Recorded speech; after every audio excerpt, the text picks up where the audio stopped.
Trent Mongero here with Trosky Tuesday. Great show. We got Nate ready to go in California. We got a great topic, common infield myths you might believe and still be teaching. We're going to cover hopefully at least 2 or 3 of those big ones. We got some video to go with it. But before we get there, I want to talk to you about a couple really exciting things that are going on right now. If you follow us on Twitter, Instagram, Facebook, you probably have seen that we are going to do a virtual infield camp starting tomorrow. It's going to be, from 3 to 6 Eastern, and it's going to be the real deal. This is not a gimmick. We are looking to take your infield play to the next level. Nate is going to be in California in a literal instructional facility. I will be moderating, directing the camp live in a similar fashion as I do on Trosky Tuesday. So we're really looking forward to that. Nate's in the process of getting hooked in, so he'll be here in just a minute. Our camp is powered by the Monterey Bay Pirates Baseball Academy. So we're really excited to have them. That's their facility that's hosting this camp that we're doing, and it's a tremendous facility, and it's a tremendous baseball academy there in California. So of course our partners, we can't do it without them. We love them. They support us. We support them because we believe in what they're doing. They are making a great impact on our game. And of course that would be Alan Yeager with Yeager Sports, along with Steve Springer, Quality at Bats. 2 longtime partners of Trosky Baseball, and of course, close with them as well with Winning Baseball and the stuff we do with Dirt Brothers. So, just want to give a big shout out to those guys, but, really want to get to the meat of the topic tonight. So if you're an infield coach or you're an infielder yourself, okay, your goal is to learn how to play the game the right way. You're hungry for knowledge. You want to, learn the ins and outs, the little things that are going to make a big difference.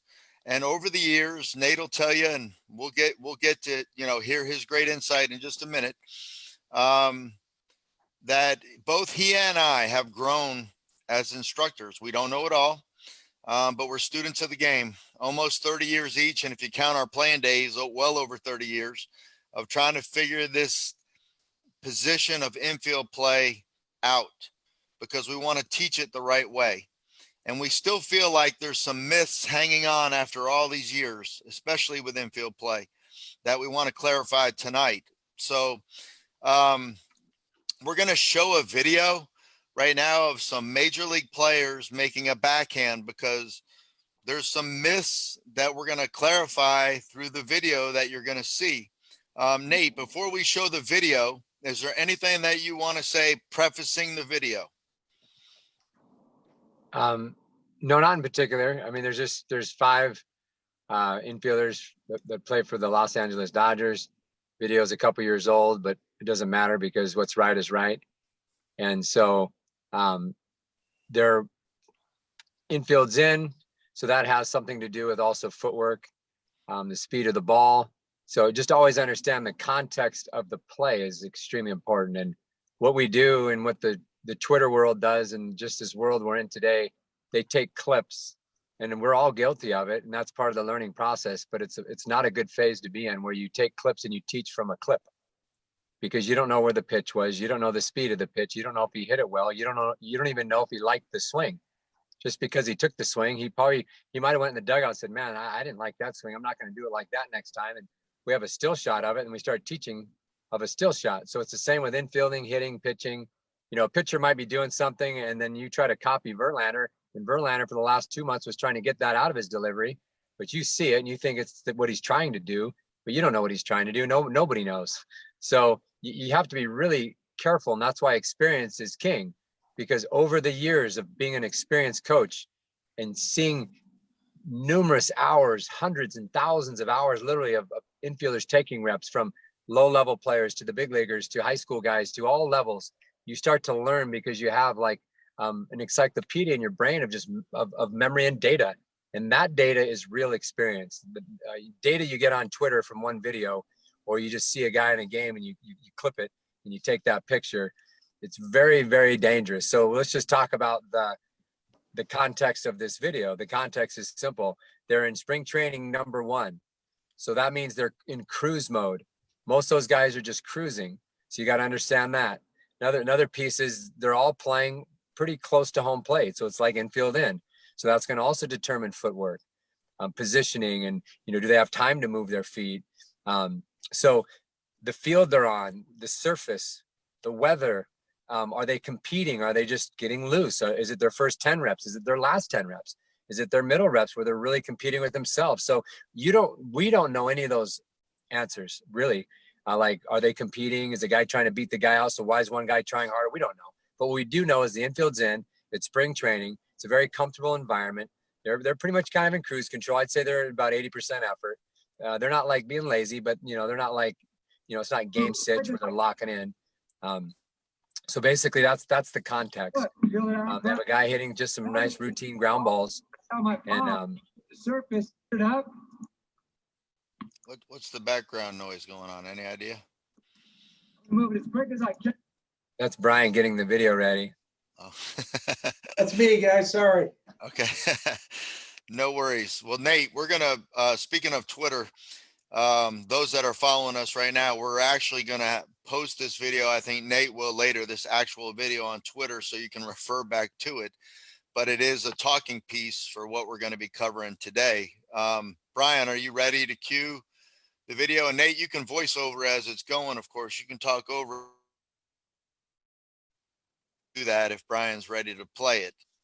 All right, make it bigger, Brian. There you go. And get our faces. Looks like our faces are in the way still, at least on my screen. So I would go back to the first guy. If we could just go back to the first guy.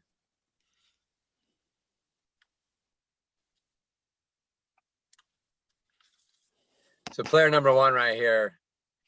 So Trent, what is the first myth that we want to talk about? All right, so just pause for a second. There you go. The first myth that we're going to talk to is that you have to get in front of every ground ball. I think as an infielder, as a young infielder, even coming up through college, through JUCO in Florida, I had numerous coaches that told me you never want to backhand a ball if you can help it. You want to always try to get in front of the ball. So that's myth #1 that we're going to cover, Nate.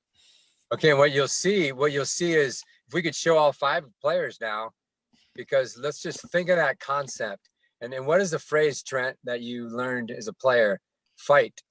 Okay, yeah, so don't start it yet, Brian. So really important. The big cue for me as an infielder, okay, my internal cue that I used to whether I was going to get in front of a ball or declare a backhand was whether I had to fight to get in front of that ground ball.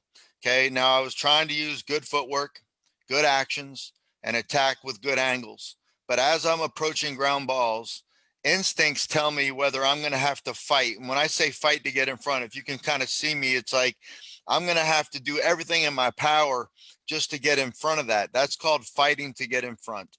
If you have to fight to get in front of a ball, then well before you get to that point, your internal cue should tell you that you are declaring a backhand. Okay, there is nothing wrong with fielding backhand. In fact, I argue highly that your percentages are going to go up as a fielder if you actually declare a backhand in time, because it's going to put you in a better fielding position. It's going to put you in a better position to throw. And in some instances, you can even get momentum towards your target. Whereas if you're fighting to get in front, you're going to be handcuffed. A lot of times fielding the ball deep, and your momentum is going to be going away from your target as you're trying to fight to get in front. So that's the cues that I learned that helped me significantly as a college and professional infielder. So basically, you're basically saying if you have to fight to get in front, you should probably set up and declare a backhand. Yes. Let's watch these guys here. There's 5 players here, and they're not going to fight to get in front at all. They're going to utilize their route, their momentum, picking a hop, positioning himself for a good hop, making that a priority over getting in front of the ball and using two hands.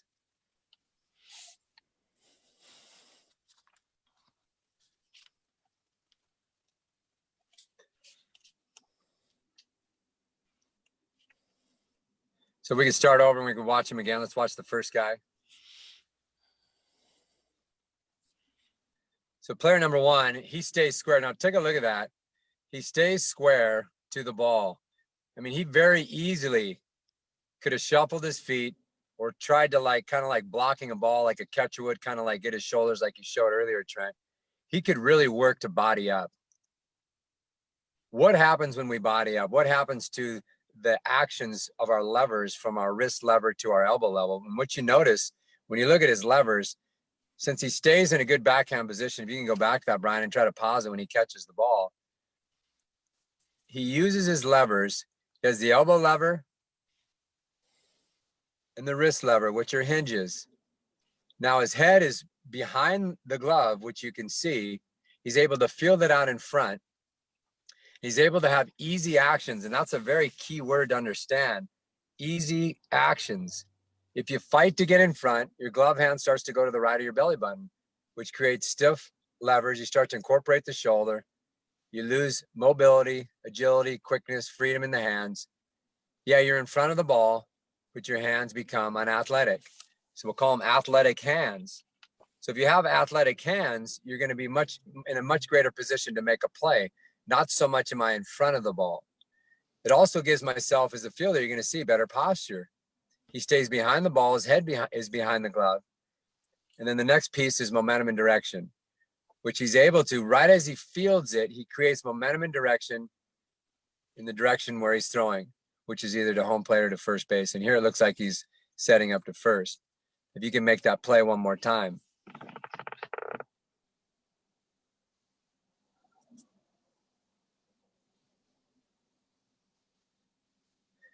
Now, if you can pause it one more time where he is right to make contact with the ball. So right at contact.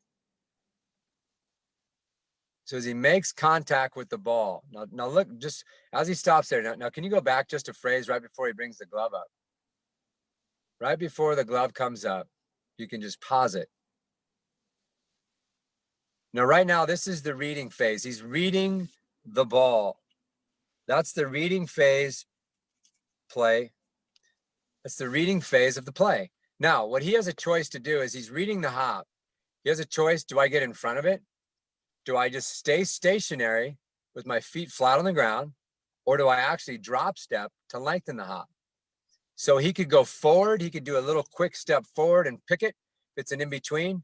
Like if he has a short in-between hop, he's going to step forward. And he's going to make it a short hop. Right now, he sees that where he's set up, he's getting a nice long hop.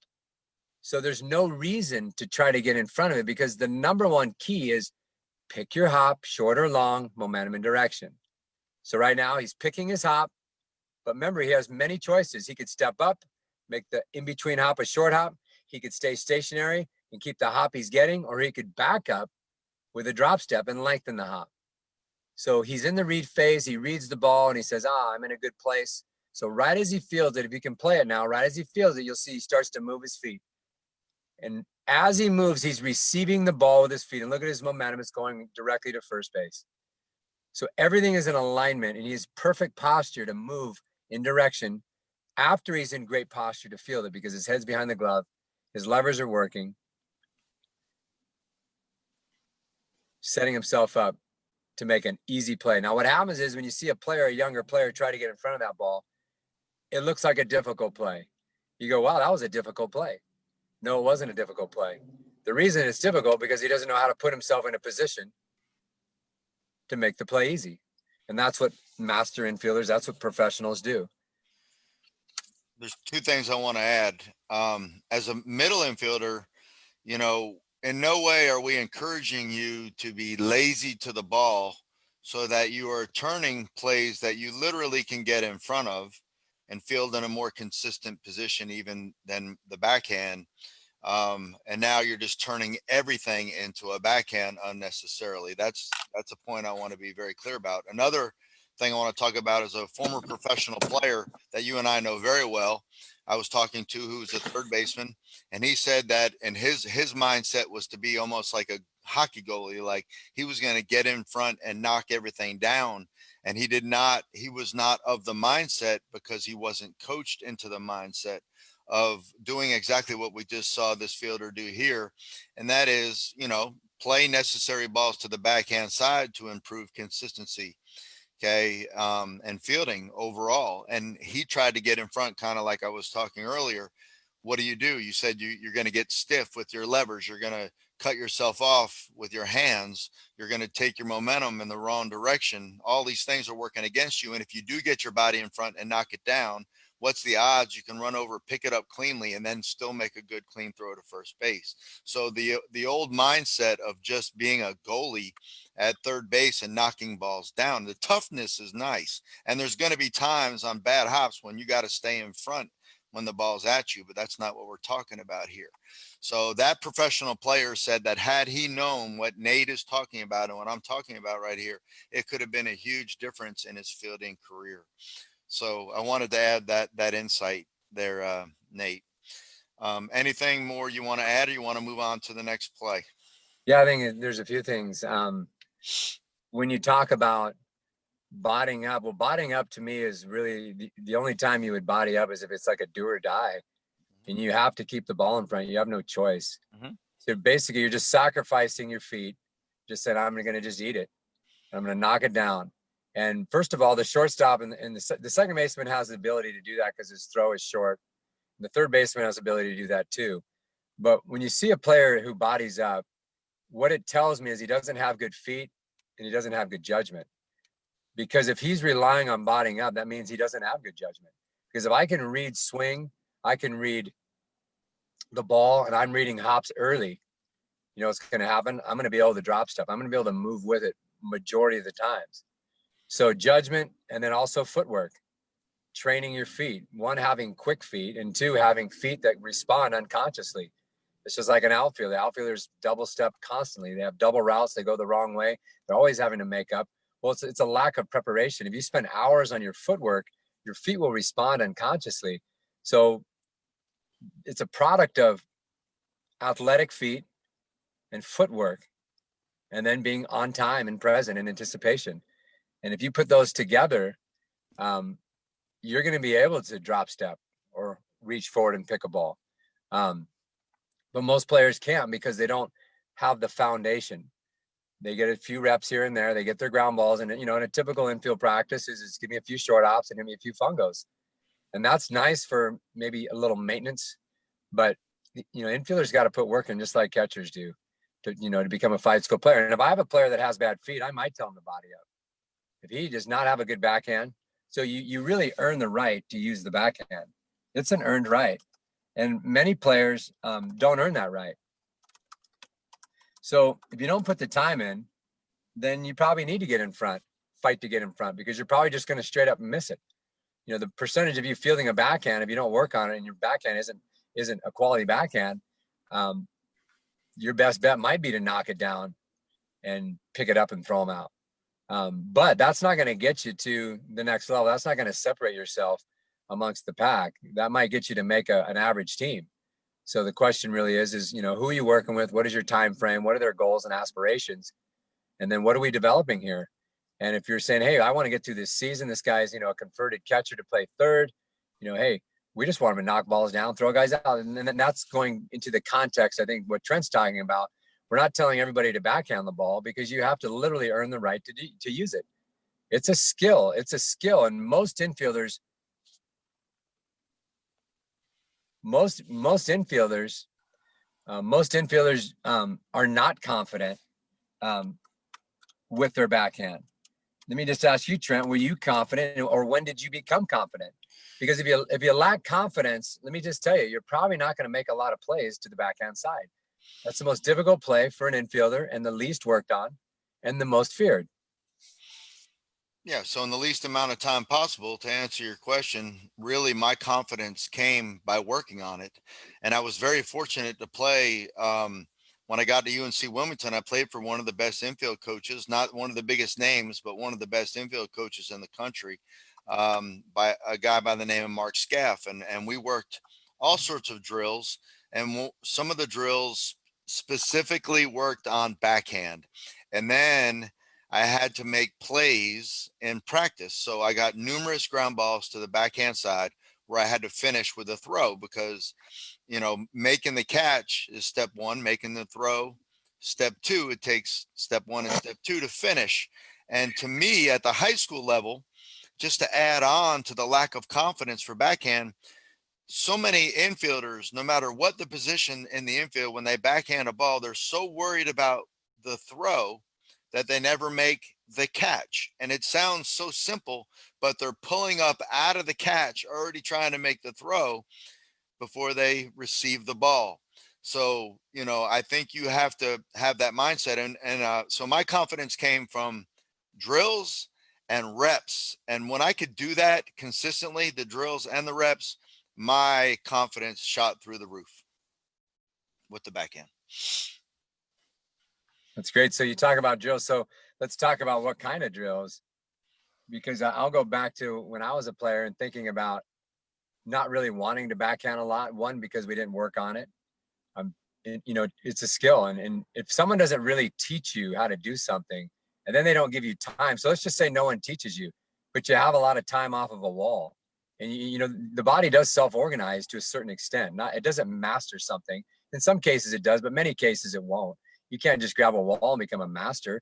Getting a tip here and there, watching a professional, and you emulate. So you learn by seeing and maybe someone picking up a tip. So there's ways that the body puts it together, but the self-organization is real. So if I just go out and throw off a wall, one, I'm going to build confidence, and two, I'm going to start to understand and start to feel like, hey, I could make this play. But footwork is more important than just really setting up your feet, because that allows your glove to work. And if you don't understand routes and angles and approaches to the backhand side of balls to your right, what happens is you're literally confused. And if you do make the play, you're not in a good position to make a throw. So now you make throwing errors. So now your backhands are still errors. And a lot of people don't necessarily look at the book and say, was it a throwing error, fielding error? They say he made an error. Well, it's another error. And you say, I made 5 errors this year on backhands. Well, was it fielding? Was it throwing? What was the cause? Was it your lack of glove work? Was it a poor route to the ball, not putting you in a good position so that your hands can work with freedom, and also to set up to make a good throw? So the footwork to me was, no one really gave me the direction on at any level. From I went to junior college and then Division I and professional, but it's the same thing. There wasn't a lot of teaching going on, and there is a lot more teaching nowadays. But you got to be careful. I was just watching. I looked at YouTube 3 nights ago, and I watched 4 different videos. One of the gentleman I know very well, he played Major League shortstop. His video, he was teaching inaccurate information. The next video, I went to 5 in a row, and I could name 2 things in each video that was improper teaches, not like kind of like debatable. No, these were like not proper. These were wrong. And like telling guys to field the ball off the wrong foot and taking like weird routes to the ball, which once again, feel versus real. You think about the feel versus real. Well, big leaguers, half of them don't even know what they're doing. So they just teach what they think it feels like and or what they learned. And a lot of times what they learned is not what they do, because the body literally self-organizes, and the better the athlete you are, the better your body will self-organize. And those, they're the best athletes in the world. So, you have to be really careful on just going to YouTube and grabbing a clip and saying, okay, I'm going to follow this guy. This one guy has like 300,000 YouTube followers, and I have like 15,000, and he has no clue what he's saying. But does he get credibility because he has 300,000 YouTube followers? I mean, the guy's a clown. He said he talked about 5 slow roller plays, and every play was absolutely wrong. So you got to be really careful. Your route to the ball, very important for backhands. Positioning yourself for athletic hands and also for setting up your throw. So Trent and I both in the same situation, not understanding backhand. And I'll tell you too, I thought there was like one backhand. You just backhand it. There's literally 20 backhands. Yeah. 20. Do you need to work on all 20? Not really. You can work on like 4 and they all kind of like intertwine. But the point is there's not one backhand. And when you think there is, then here comes another one. Do I set up off my other foot and do I go back? Do I go in? What do I do? When you have confusion or doubt or uncertainty in your mind, that's when you freeze and you become handicapped and your limbs become stiff and all athleticism is lost. And that's what happens to the backhand side when players lack the drill work like Trent's talking about. And then when I'm talking about lacking the footwork, understanding what each play calls for. And when you practice the plays, and that's what the Footwork Mastery Series is about, Trent. It's very simple. We take 36 plays and we break them all down. And once you understand the routes, the first step, you can play the game with a freedom that you cannot get. It's impossible. You can't just show up and your freedom comes. It doesn't work like that. So that's the whole purpose. Familiarity breeds confidence and comfort, and you become familiar with every play that's called of you an infielder. So it's mastering the footwork patterns. And you'll see here in this video we're showing there's 5 different infielders making 4 different plays. And that's just 4 plays. There's many others. Yeah. So like, as we touch on myth number 1, that you have to get in front of every ball. We discussed some of the exceptions to the rule, but the point that Nate made is you have to earn the right. Okay. That was a great point. You have to earn the right to field the ball to the backhand side. Because if you're not good at it, the ball's by you and runners are scoring and advancing and, singles are turning into doubles and, you have to work at it. So I want to move on to the second myth. I'd like to say one more thing. Go ahead. Just really quick. Sure. Of course. Go ahead. I think what happens really, not that I know what happens, is it happens all the time. The reason why we tell players to get in front of the ball is because as players go up through the youth levels, even through high school, very few players are very skilled. The guys that are playing shortstop often are just the best athletes. Some of these guys play multiple sports, and if they are just baseball guys, they're not working on their backhand regularly. Majority of them aren't. They get little ground balls, but they're usually hitting, and they're in the weight room. So it's like, how many guys are really skilled? So that goes back to the original point. Guys, the reason why we're teaching that myth, and most myths are a product of the lack of development in our players. That's where the myths come from, because it's actually not a myth if the guy has no backhand. You better get in front. Well, go back to the percentages of youth and in amateur baseball. How many guys have good backhands? Very few. So really the teach is get in front, fight to get in front. Yeah, because you don't have a backhand. But when you watch the pros, they backhand a large percentage of their plays because they have good backhand. So the point, work on your backhand, earn the right to use it. And if you do, it'll take your game to a whole nother level because it'll start to open up plays you had no chance to make. And the difficult play ultimately becomes routine. And that's the ultimate goal if you want to be a guy who separates himself from the pack and also from the elite. You have to get to a point where the difficult play is routine. And that only comes from working on it. I'm going to take it a step further. I want the coaches that are on here. It's on you too, to teach your fielders, proper posture drills and to work on the backhand so the confidence can go up. And as your players are advancing through the game, you've given them tools in the toolbox to advance. That to me, you got to teach it. You got to teach it. So Nate, let's move on to the next one. Big myth. We're seeing a ton of video out there. And of course, there's a time and a place for a press through, okay? A positive glove action, as opposed to a negative glove action or a funnel type action. The press through, there's this big conception now that you have to press through every ground ball. So do you want to show the video and go to it, or you want to preface it? That's your call. What do you want to do? I would say what I'd like to do is just show all these infielders again, all 5 of them, not one of them press through. Right. All of them receive, every single one of them. And they have a choice. They could press through if they wanted to on a couple of the plays. But if Trent, if you can take the lead just by watching them and make some comments, and I'll comment after you. Yeah. But what you're going to see is you're going to see that this video that you're going to see on Twitter basically is called the Elbow Hinge. And I had never heard of the Elbow Hinge in my life. And I'm going to ask Trent, honestly, Trent, have you heard before you and I met, did you know really about the Elbow Hinge? Not like you heard it once, but was it taught as a very significant teach where it was something that you actually were teaching and something that you learned maybe from a really good infield guy? Because I never heard of it in my life. And I've been around a lot of guys. And so anyway, so I started hearing about it about 5 years ago in the DR. And that's where I started to really pay attention, because your vision changes when you start hearing things. You start seeing things that you didn't see before, because it changes your vision, because now you're looking for things. So anyway, so I started to see it, and then now I see it everywhere. Over the last 5 years, we actually, almost every single drill that I do over the last 5 years pretty much teaches that absolute focus. That is a focus teach. Anyways, go ahead. Yeah, no, you want the video to put? I was just going to say No, that I wanted Yeah. to ask if what you were going to say, if it was a major teach or not, because I've never heard it before ever in America, ever. I've never heard it one time. No, not, especially not the specific verbiage. You know, in college, I did learn a little bit of that action, especially not to lock my front arm out and roll my wrist back. You know, there are times when you catch backhands with a stiff arm, you know, but the hinging action, the elbow hinge, absolutely not as a teach specific teach. So, of course, since meeting you, it's become a new part of my teach as well.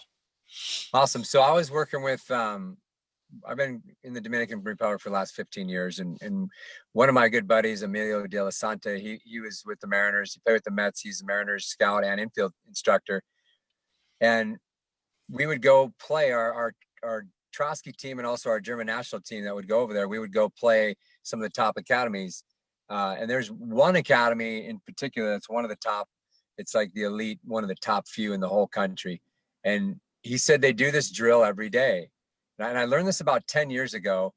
And my first really, because I just started throwing videos up about 10 years ago, a little less than 10, I think it was 2012. One of my first videos is wall ball drills. And it shows me, I just created a wall ball drill where you throw the ball off the wall and you work your elbow hinge. Then you actually move back with the ball. And that elbow hinge is a drill that they do just after catch play. They just do it for like a minute, but they're always working that hinge. And I started to notice, I said, these Dominican guys, their actions are ridiculous.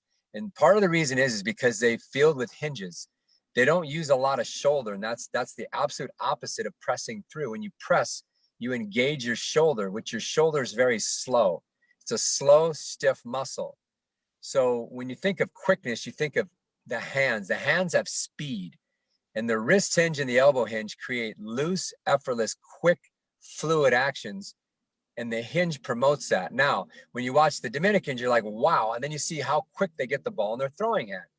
And it's a product of the hinge always working to the center of their chest, always. So even on the backhand, the hinge goes right to the center. So they're able to separate within milliseconds, like hundredths of a second. The ball's in the throwing hand and it's out because they go right back to the V slot, which we're not going to talk about today, but it goes hinge, center chest, V slot out. It's so fast and so effortless. So for 15 years, I'm observing this and I'm going, interesting. No one ever talked about it. The Dominicans have the best actions in the world overall. Now, we have some Americans would have great actions too, but overall, the Dominicans have the best. And they've taken over the middle infield in the major leagues in many ways, in many areas, and many teams. So you have this. So anyway, so in this Twitter feed, you're going to see, when you see it tonight, you're going to see us working off the wall, just focusing only on the hinge. It's quiet, it's efficiency of movement, it's masterful.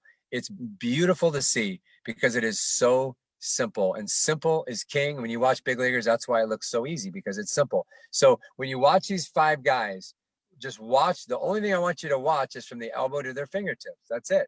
Just focus, elbow, fingertips. And you're going to see, I didn't like stage these players. They were all taking ground balls at the same time. And we just, they got some forehands, they got some balls at them. So we just cut out the backhands and notice all five guys, not one of them are pressing through, not one. They're all receiving with the hinge from elbow to fingertips. Efficiency of movement. Go ahead and shoot it. Hinge, boom. Play 2. Hinge. Hinge. Crossover, hinge. Drop step, hinge. In the last play right there, even on the drop step there, he received, but you'll notice they all received, even when Turner came forward. If you could play do the one before the drop step. We have one where Turner steps forward. Yeah, right here. He comes into it and he does not press through. He receives it. Now you can press through if the hop calls for it. But right there, that was like a short hop. So he said, I don't need to press through. My actions are going to stay easy because I don't have to incorporate the shoulder. And what happens when you have those actions, you start to impress the viewer. And the viewer is important. Yeah, you want to make plays to win games, but you want the viewer to be impressed because you're a showman. This is a craft. This is mastery. And if you want to be the master, if you want people to pay to watch you, maybe in college, maybe professionally, if you want people to come to watch you because you're like a dancer, you are the master of your craft. Well, the master of the craft has efficiency of movements. They're simple, they flow, they're fluid, they're effortless, they're easy on the eyes. And that's why each one of these guys, their actions are so easy. And that's one reason why they're in the big leagues, because they have no wasted time in space. They don't waste any time in space. And their movements are efficient and easy. And when you put yourself, and notice all their footwork is putting themselves in a position to field the ball with little effort, which we call Wu Wei. Wu Wei is effortless effort, doing without doing. Literally, it looks like they're not even trying. It's because their body is in position and they're working with the hinge. Hinge, hinge, hinge.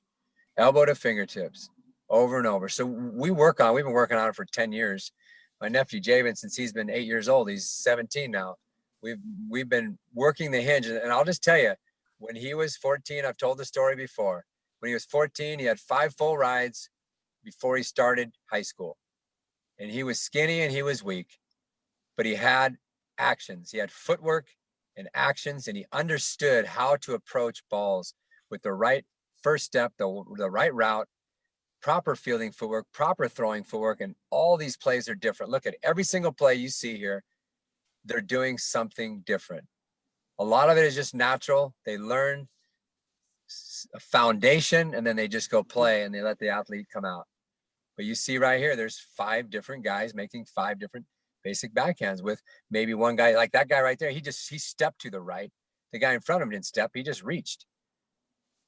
But as long as you're picking short hops and long hops, it doesn't really matter. It's like, that's the key. And then get some momentum towards your throw. Get some momentum and direction. And you go, wow, the consistency is there now. But you earn the right to use that backhand. So on the press through, Trent, if you want to talk a little bit about maybe anything about what you learned and what you're seeing here, would be great. Absolutely. Would love to, because that is the myth, especially in the late, I would say, early 2000s. The press through was a big teach. And again, I want to be very clear that we're not saying there's something wrong with pressing. There's a time and a place to press through, but what we're seeing is an overabundance of videos with just the press through action. So yes, when you're cutting off in between hops, trying to shorten the distance in the play, there's going to be a much more positive glove action towards the ball. What I see in these guys and what I see in elite infielders is that, it's a comfort thing for some of them, Nate. It's a comfort thing. Like some guys, they feel a little more comfortable with that positive action, say to the backhand side, where if it is a short hop, they're going to, have a little bit of a positive glove action as opposed to the back hinge that you were just talking about. So it's a comfort thing. And the more confident they get and the better the fielders are, as we're seeing all these guys right here for the Dodgers, they're all getting short hops and they're not pressing through. They have that much confidence in their glove action, and they know that shortens the distance to transition to throw, especially to the backhand side. When you press through, the ball is getting further away from the center of your body. So that's probably the negative, and that's probably why you don't want to overly press through if you don't have to. Okay, the exaggerated press through where the ball's already in the glove and you continue to take it away from the center of your body, that's creating distance. Now you got to get back, your feet are moving, the base runner's getting down the line, it's just causing potential issues. But I use the press through sometimes. I would have the funnel action, okay, positive, negative, whatever you want to say, in my own fielding. And I want all my infielders, and I think anybody on here should realize that you want to have as many tools in your toolbox as possible. Okay, you got to know how to press through. You got to know how to give. You got to know how to drop step. You got to know, because one of the big things that we're going to move into, and I really hope we can get into it. So if we back up and keep talking about this, we may not have time, but is that you never back up to field a ground ball. That was I can't tell you in my life, I was 15, 16 years old before I ever had a coach tell me that it's okay to go backwards to field a ground ball, to drop step. A guy by the name of Bucky Dent that played for the New York Yankees. He's the first guy who said, you can do this. You can do this to create more distance and time when you're fielding. So I want to move on to that myth if we can, Nate, and allow you to break it down this time and talk a little bit more about drop steps and creating distance and time and why and when we might want to drop step and not necessarily charge a ball. And of course, sometimes we don't move at all. Like we just, but anyways, go ahead. I'd like to go back just for a little bit. Okay. On the topic we were on, and we can move forward. Okay. But because I think that we really need to understand also who we're working with. So when you think of the masses that play baseball, and you think of the masses that coach, and you think of all the fathers, I mean, if you think of all the players, let's say there's, they say there's 300,000 high school players. Well, if there's 300,000 high school players, what percentage of those players actually put time in and actually are skill developing? It's a very small percentage. So what happens is, and then what percentage of them are even very athletic? I would say probably 50% of them are just decent athletes at best. Then maybe you got another 25% that are, good athletes, and maybe you got a small percentage that are elite guys. But it's not like you're working with these elite athletes. You also have you're on a time restraint. There's not much time, right? So you don't have time. You have average athletes, and very few of them put extra work in. So what I'm trying to do here is just create a context, because it's really easy to sit back and be judgmental and just say, what are we doing? And that's not right. But I think it's really important because I'm getting insight as we're talking about this. I'm thinking about the myths really are a product of a lack of development. They're not just taught because people are jerks and they want to make the system bad. It's really a product of working with non-athletic players that don't put time in, really. And then also a lack of knowledge overall. They don't really understand. If I don't really understand the footwork to a backhand, why would I teach it? I wouldn't, because I lack confidence. So the easiest way we teach is to get in front. But now I take average athletes that don't put time in, and we're limited with time. Well, you know what happens? I say get in front of the ball. You know why? Because you don't have a backhand. Then also the press through is kind of like a safe way to combat just catching the ball. And when you think about higher level infielders, or just elite infielders, you could be 7 years old and be an elite infielder. So there's no age limit. But when you think of an elite infielder, you think of actions, you think of consistency, you think of repeatability, you think of the great play is routine. Well, they have the ability to pick and give. And a lot of them will do it just naturally.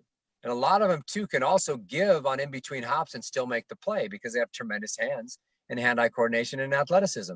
So they get away with it. But then you take the norm, the player that's not very good. He's just an average athlete, doesn't put time in, and we have a limited amount of practice.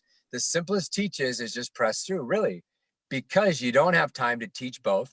And they're not even good enough maybe to get both within maybe a small amount of time in your practice. So I do understand. So what I like to come in is kind of circle around and say, hey, guys, if you want to develop infielders, we need to take it to another level. If you're just trying to get through the season with an average guy and just say, hey, hopefully you make some plays, we're going to survive, right? The season starts in 2 weeks. You know, we only practice 2 days a week, you know, or your travel team. I mean, you really don't have time unless a kid is committed. He's saying, I want to get better. And that's what the whole Mastery Series is. It's for players, because the players that don't really care, they just like to play. That's fine. Just go out and play and have a good time.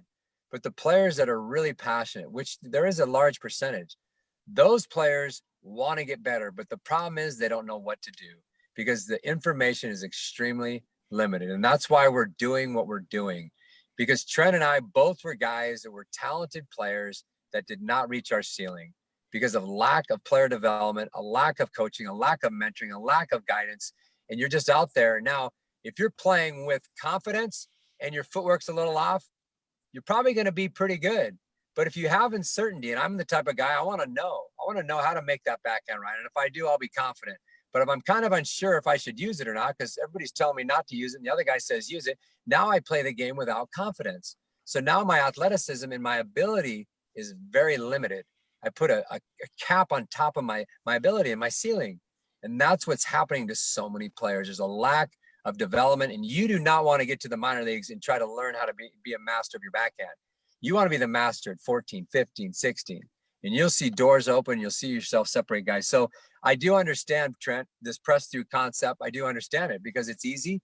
It's easy to teach, and you're able to just cut down hops. But it's not a skilled infielder.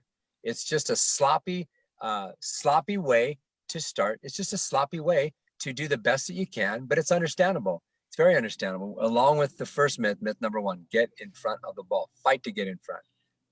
I think the danger on the other side of that is when you have a very skilled player, a very athletic player, and because maybe you don't know better as a coach, you force that fielder, you limit his athleticism by telling him he has to press through everything, you know, because that's what you think maybe is. So there's all sorts of scenarios, right? So now that player who's a skilled player, you're actually bringing him down because you know, you're just telling them this is the way it's going to be.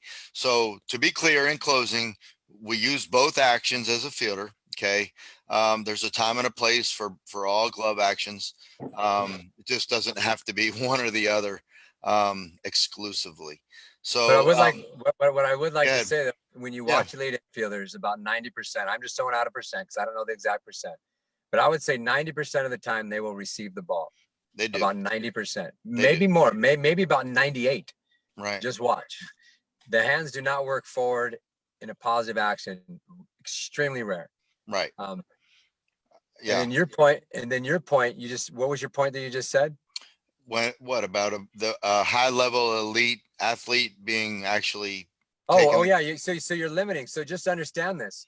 You're going to go into programs, and we've had many guys go to college programs, and they say you have to do it this way, or you're not playing infield. So you have, and the key is to make plays during the game. No one even will care, but you have to do both, because if you don't know how to do both, you're going to get stuck, because there are programs that overteach, that limit guys, and they say you have to do it this way. And I can give you story after story. So anyways, let's turn the page. Yep. So let's go to not backing up ever. Like, you have to always charge the ball is a myth. You know, you got to charge it, and heaven forbid you go backwards. So I would like you to, you know, break that myth down a little bit, Nate, put some context to it. Okay, what I'd like to do is, so stop the fielder right there. What you do is you see him, he's in the read phase.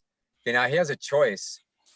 He has a choice, and he has also a priority. The priority is to pick a hop, because if he can pick a hop, put himself, and his feet could literally be out of place. You could literally be standing on your head. If you get a short hop, you're not going to miss it. It doesn't matter what your feet are doing. So your feet could be totally out of whack. But if you're picking a short hop or a long hop, you'll probably never miss it if you're focused and relaxed. And your fielding percentage would be 1,000. Well, now you have to make the throw though. So that's just the fielding phase. So if I field the short or long hop, yeah, I might catch it, but now I have to throw it. And if my feet aren't in position for the throw, I'm in big trouble. So you'll see majority of the throwing errors because the feet are out of position. So we talk first efficiency of movement. You need to be efficient simplify, then create momentum and direction as you're approaching the ball. And it's like a pool player. A pool player sets up every shot from the previous shot. They shoot with focus of where the ball will ricochet and set up the next shot. Well, the master infielder is constantly moving his feet with momentum and direction, setting up the throw, because he fields the ball with mindfulness of the throw before he even feels it. That's his approach to even catching it. He's mindful before he catches it. His route is determined by how is he going to get in position to throw. And the younger you are and the less coaching you have, it's about, did I catch it? Well, most errors are throwing errors. So you go, I wonder why. Well, you caught the ball, but you're out of position. And when you see these players here, you're going to see, wow, they're putting themselves in a position so immediately they can transform their position and their weight or their posture into a direction with balance, efficiency, movement, and you'll see it. So right now he's in this reading phase, and he can go back, forward, or just stay there and field it. Now I don't know which guy this is, so we'll see what he does. But here's the point. The point is he has a choice, and the choice starts with, if I stay here, what hop will I get? Is the ball hit hard enough so if I just stayed here, I can just pick it and throw the guy out? Well, obviously, if it's not hit very hard, he has to create some movement, cut the gap, and then decide, do I stop? Do I back up? Do I step forward? What do I do? So the drop step is a product of picking your hop, because that is the highest priority. You first have to catch it. So even if you go back on a ball and you're losing momentum to make your throw, you've given yourself a chance first to make a difficult play, which many players, if they don't drop step, they'll miss that difficult play. So the drop step puts you in a position to make a difficult play. Now you have to refocus your feet, change momentum. But the key, number one, is catch the ball first on a difficult play. And that's why he's going to drop step. He's going to say, oh, this is a tough hop. I'm going to take this difficult hop. I'm going to make it easy by lengthening this long in between hop. Then now I'm going to redirect my momentum and get my feet under me. So keep in mind, I'm almost contradicting myself, but I'm not, because the goal is to field the ball in preparation to throw. But if it's a difficult hop, the key, number one, is catch it. And that's why players will drop step, taking them away from first base, because they're lengthening hops. They're picking hops. They're giving themselves more time and space. So let's play this video here. So he drop steps to lengthen the hop, period. If he stays stationary like the first guys, so go back to the first guys. So you see him, he drop steps. So the first guy is in the same position as Turner's in, but he doesn't drop step because he sees that he's getting the hop. He's just reading it. Now, if you're not relaxed and you're not focused and you're not in an athletic position, you'll find yourself getting beat. So the key is your mind has to be right so that you have good judgment, because your judgment takes place within tenths of seconds. So as you see, you have to have precise judgment. So this player here, he could have stepped back. So let's look at, so now he comes across, then he goes forward. Notice how Turner, okay, let's go back to Turner where he comes forward. Notice how he actually crosses over, then he goes forward. So he goes hop, crossover, forward. And then here he just, okay, let's go back to the where he steps forward. He comes and gets it because he's generating momentum and direction, but two, he's picking his hop. He uses his hinge, he receives the ball, but notice his first move is not forward. Now, if he reads it off the bat, boom, I'm going to get that in between hop if I stay back. He would have took a direct angle forward, but he was still in the read phase saying, this ball hasn't really told me what it's doing. So I'm going to get closer to it. He crosses over, and then he goes, then he goes and gets it because he sees that's where his best decision will be, getting the best hop and also getting himself in a good position to make a throw because he's going away from first, that's a difficult throw. And then you see the drop step here. He steps, he just straight opens up on the ball instead of getting in front of it. He could have shuffled over and got in front of that ball if he wanted to, but that would be fight to get in front. Fight, no, he backs up. He backs up, lengthens the hop. Now, all he'll do is just redirect pretty easy because he's balanced, and he'll redirect his momentum to first base, and he's in a great position to make a difficult play routine. And here he is again, crossing over, then reading the ball and coming into it, getting momentum and direction. And here he is. Here he opens up and he goes back. So it's a similar play. It's not the exact play, but it's similar. He had a choice. Do I go lateral? Do I go in? Do I go back? And it's basically a product of judgment. Great hitters have great judgment, and they have the ability to have great judgment within tenths of seconds. Great infielders are the masters of judgment. Where does judgment come from? So I'm going to just throw that question on Trent. If you can talk about judgment, where do you earn judgment? Where do you gain judgment? Experience. Through drill work, being taught, you know, it's a culmination of being taught, working on it in drills, and then seeing balls off the bat.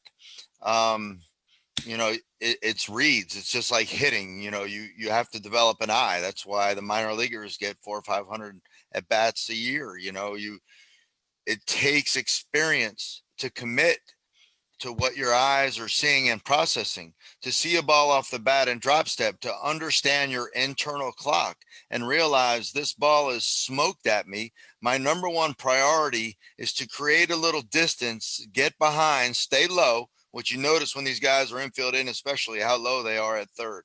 Okay. Cause it's much easier to go up than it is down, but they're to create that distance and make the catch, and understanding that the ball was hit so hard at them, they now have time to get their feet and some momentum and still make a play, you know? So, you know, that's where it all came from for me, you know, being taught, working on the drills, you know, taking the ground ball reps, seeing balls live, you know, that creates the fielder, because confidence is a beautiful thing. You know, when you believe in your ability to backhand, glove side, okay, give, pick, drop step, come and get it, throw on the run, you know, you're a force. But what's the problem here? The problem is this: people don't work they don't work at it. Defense is neglected. Elite level defensive work is hard to come by. Okay. You know, that's the beauty of the camp that we're getting ready to do. I would have loved, as a young player or even a college player, to be at something like that, Nate, because so much of what you're doing, the footwork that you're doing, the glove work that you're doing, okay, the drills that you're doing, you know, the arm action stuff that you're doing, that turns you into a complete player development. That's what it's all about. And people are not working at it. They want to go hit in the cage, and maybe they're going to throw a pen and take a pitching lesson. How many guys are taking fielding lessons? Nobody is really. Yeah, nobody is exactly. And that's why we're doing what we're doing, and that's why the series are coming out, the video series, all the stuff we do on Twitter. It's to really help you guys become masters of a craft. And like Trent said, the reason why we're going to the Dominican Republic to find all the infielders and catchers, you know, maybe someone can answer that question. Just, you know, give us their opinion. You know, why do we have to go around the world to find skilled defenders?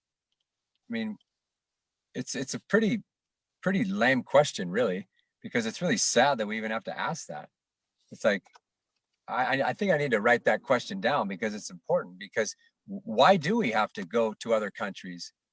And it's very simple. It's because they master the skill of defense. The catchers come from where? Puerto Rico? Pudge Rodriguez? Where do they come from? Where's he from? Is he from Panama? He's from Venezuela. Yeah, the Venezuelan catchers, what, are the best in the game? Yadier, these guys are Venezuelan, because they master a craft. That the infielders are mostly Dominican, but they're from all over the place. But still, you have a large percentage. When you're scouting in the Dominican, you're not looking for catchers, and you're not looking for like first basemen, really. I mean, you'll find them, but you're really looking for infielders, because they master the craft. That's what they do there. And in America, we master hitting in the cage and going to a lesson. That's what we master. And we graduate from high school. Good job. Congratulations. And you're ready for college. That's great. But you're not mastering a craft. You really aren't. And that's why we go to other countries to find craftsmen, because we don't have them here. They're hard to find. And it's pretty sad. Very sad. And that's the lack of development that Trent and I could even talk to just from our own experiences. It's a lack of development. Yeah. So you know, we're at an hour, and here's the takeaway. One, don't be intimidated. Okay. Don't be intimidated by this. Okay. You are a coach, you are a player. Start small. Okay. And build on your skill. Okay. Master and grow, master and grow, master and grow. We have talked about 3 common myths, and they're not really necessarily myths. Like Nate said, they're teaches that happen because of different reasons, whether it's lack of knowledge, or you don't have the skilled enough players to execute things properly, or a combination. But there's only 3. We only covered 3. We have a list of 30, and the list is growing. We literally have a list of 30 things like we touched on tonight. Call them myths, call them misteaches, call them whatever you want. You know, basically, it's just the tip of the iceberg. So what we're hoping to do is perk your interest and realize that there's more to, like people say all the time, the elite infielder camps that I've had for 20 years, and Nate's been doing them longer, and now we do them together. What are you guys going to do for 2 days? 2 days from 9 o'clock in the morning to 5 o'clock at night, 2 days. What are we going to do? You know, just take ground balls. They just think you're going to take ground balls. And then they, like tomorrow when we have the virtual camp, if these guys come to the virtual camp, they're going to walk away blown away. And that's just 2 hours. And we're normally doing 10 hours a day. And they're going to go, holy cow, there's so many things that I can work on that can help me be a better player. And your eyes start to open up and realize that there's a lot more to being great and being elite than just going out and taking some fungos during BP, right, Nate? Ryan, the point I like to say is it's not catching the ball, it's how you catch it. And when you're at a lower level, catching the ball is the goal. I caught the ball, Dad, they're out. Well, let me just tell you, if you're trying to play at an elite level, college or professional baseball, what happens now is everybody catches the ball. So the question is how do you catch it? What is your first, what is your first step? What is your route? What are your feet doing? What are your actions? How efficient are you? How consistent are you? How precise is your engineering? We're talking precision. And when you show up to college, there's gonna be 5 guys playing your position. Okay, 5. Okay, and you got to beat them all out. It doesn't even matter if you're on a scholarship, because half of them are on scholarships too. Okay, so don't be surprised when you show up. Then you go to A-ball. There's going to be about 30 other guys playing infield. And you're going to go, are you kidding me? And no, I'm not kidding you. It's precise engineering. And if you want to separate yourself, you do it with the smallest of degrees. 1 degree here, 1 degree here, 1 degree here, 1 degree here. And when you add it all up, you're 5 degrees better, 10 degrees better, 15. And when you look at the whole season, each guy got 100 ground balls. You know what happens? You made 98 of them. He made 92.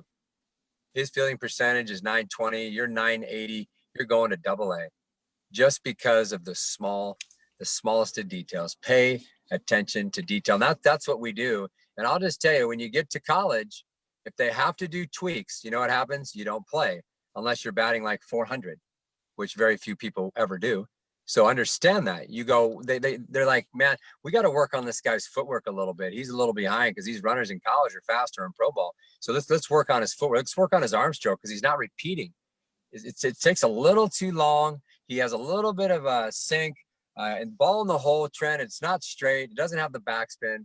All the areas you have to focus on. If you don't focus on them now, I'm just telling you, it'll be too late. I'm not like trying to be hard on you. I'm trying to like give you the truth. It's like, it's the truth. You got to figure it out now, because if you try to figure it out when you get to the next level, and I'm not saying you won't get drafted, but let me tell you, there's a lot of guys getting drafted, and you'll find yourself working at the grocery store, at the bank, or driving the UPS truck within about a year and a half. You need to have precision right now. And that's what we're about. Our camps are about precision, complete player development, top to bottom. I think I just love. So you're anyways, so, and then on Twitter, we're going to put this video out tonight or tomorrow morning. Check it out. We are trying to always get the word out. So please retweet, help us, get the word out about camp. Because if you don't go to camp today, understand there's 3 sessions and you can always make it up because it's recorded. So you're always going to be able to do the sessions. The sessions will build on each other. It's not going to be exactly the same. We're going to build. And this is the highest level of information, by the way. It's the highest level of information and it's simple. So if you're 10 years old, you should learn how to do the right things. you're going to go, wow, those throwing drills were really good and they were really simple. And you're going to see the video tonight of the hinge. You're going to go, wow, the hinge is so simple, but it's not easy to be simple. That's the most difficult part. So once you know simple, then you try to master it, and then it becomes easy. But it takes time. So anyway, so we want to encourage all levels, softball, baseball. If you could help us get the word out, check out the tweet, really pay attention to the hinges. We're going to do all the hinges from neutral play to forehand to backhand. We're going to focus on all the different positions. We're going to start off with neutral tomorrow. Yeah, I just want to add one last thing, Nate. I mean, if they get their feelings hurt, if anybody's getting their feelings hurt by what you're saying, then they're missing the boat, because they have an opportunity to grow. It's here, you know, and the fact of the matter is that shortstops in general is the position that's recruited at a high school as a defender. So people need to understand that. Are second basemen ever recruited occasionally as second basemen's recruited? Typically your shortstops are your best athletes on the field. Okay. Arguably, you know, catchers, of course, but they're your best defenders, best arms, best players, and they move them. They take them to college, and now you become a third baseman. You become a left fielder. You might move to center field. Okay. So what about outfielders? Like, to me, this stuff is just as important for them. You know, does a pitcher have to know how to defend his position? Absolutely. You know, what about catchers? Can all you do is catch, or can you play third, first, middle, infield? You know, you need to be working on all this stuff as well. So it's not just infielders. This is not infield specific, even though we put the title of infield camp. So, you know, again, TroskyRanch.com. Camp is tomorrow, 3 to 6 Eastern, 2 hours of camp, literal infield camp, hour of Q&A. The camp is powered by the Monterey Bay Pirates Baseball Academy. We are absolutely thrilled to be partnering with them and using their facility, because they do great work. And I'd like to say one other thing, Trent. Go ahead. In closing, you got it. Just in closing, Troy Silva's gonna be on. We're gonna get him on, and he's helped us with some promotion too, and he does a great job with teaching the game. And so we're gonna get Troy out one of these weeks coming up, and he's got some stuff going on YouTube that we're gonna help get the word out for him. So just stay tuned to that. Troy does a great job. He's a good man, good teacher, good coach, very well known and recognized in the game, and he's been supporting us as well. So we want to give a shout out to Troy. Thank you. And also, we look forward to seeing you tomorrow. It's going to be great. Please help us get the word out. Check out our social media tonight and tomorrow. Oh, and the last thing Trent was talking about, coaches, it's our responsibility. But players, it's your responsibility just as much as it is the coaches. And we've been putting over the last 2 months, there's so much backhand stuff on our Twitter stuff. And a lot of it is not us talking. It's more about seeing. So you're going to learn more from visual learning anyway. So tune in, take a look at the drills. There's tons of them. And there's more than you even have time for. So, and they're going to keep coming. We're going to have one out tonight or tomorrow morning. So thank you. Better every day. Thank you, Trent. Thank you for everybody. Thank the Lord for the opportunity to be alive and to be able to give back to these kids. So thank you. Yep. Thank you, everybody, for joining Trosky Tuesday. We'll see you next week, and we're going to see you at camp tomorrow. Okay. Good night, everybody.